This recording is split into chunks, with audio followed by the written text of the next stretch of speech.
My dear sisters and brothers in Christ,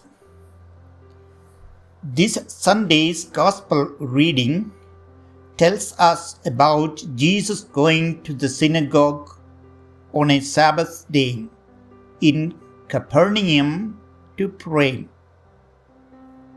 The word synagogue in Hebrew means house of assembly or house of prayer.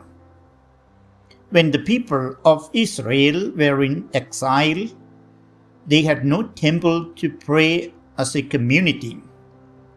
So they built small worship places which came to be known as synagogues. The Jews continued this practice even after coming back to the Holy Land. The Gospel also tells us that Jesus went to the synagogue according to the Jewish tradition of observing the third commandment. Remember the Sabbath day to keep it holy. 6 days you shall labor and do all your work, but the seventh day is a Sabbath to the Lord your God.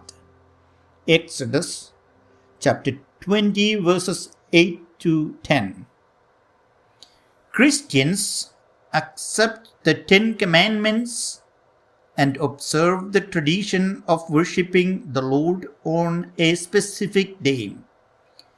Instead of gathering on the Saturday, our worship day is Sunday. It is the day of the resurrection of the Lord, which is sacred to us. Capernaum was a fishing village by the side of the Sea of Galilee and was also the hometown of Peter and Andrew. Jesus had been in this area several times and also had performed many miracles. When Jesus taught in the synagogue, people immediately noticed a difference in his teaching. They were all astonished because Jesus was teaching with authority. This was different from the teaching of scribes and Pharisees.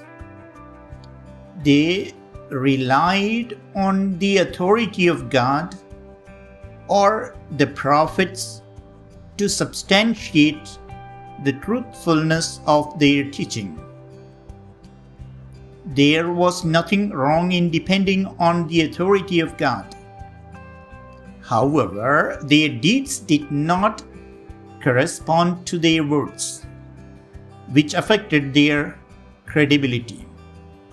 Since they contradicted their teaching by their actions, people did not give much attention to their words. Jesus' authority was more visible as he delivered a man from the dominion of an unclean spirit.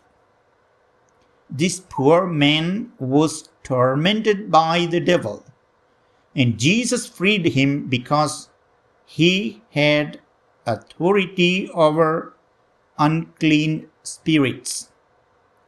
This incident happened at the beginning of his public ministry, so it was also an indication of what Jesus would be doing in the future.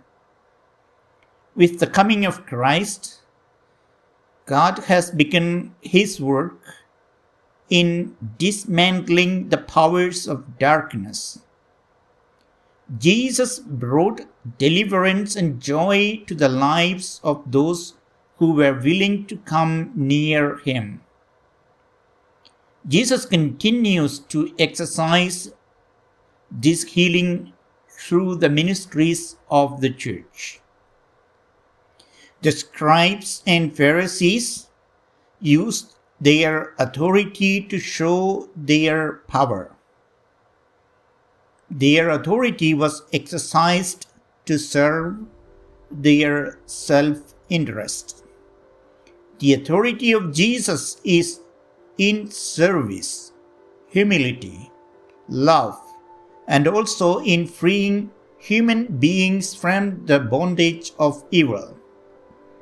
He used his authority to serve the people by delivering them from their illness. It was his relationship with the Father which was the basis of his authority. Jesus' teaching was new to them because it had the power to accomplish what it communicated. Isaiah 55:11. Today, we need to allow Jesus to come into our lives to transform our life situation. He needs to take possession of our lives so that we may be set free from the evils. For this, we may have to understand and accept God's plan for us. Our commitment to serving others should be unconditional. We need to be identified with Christ in rendering our service by making us available to others.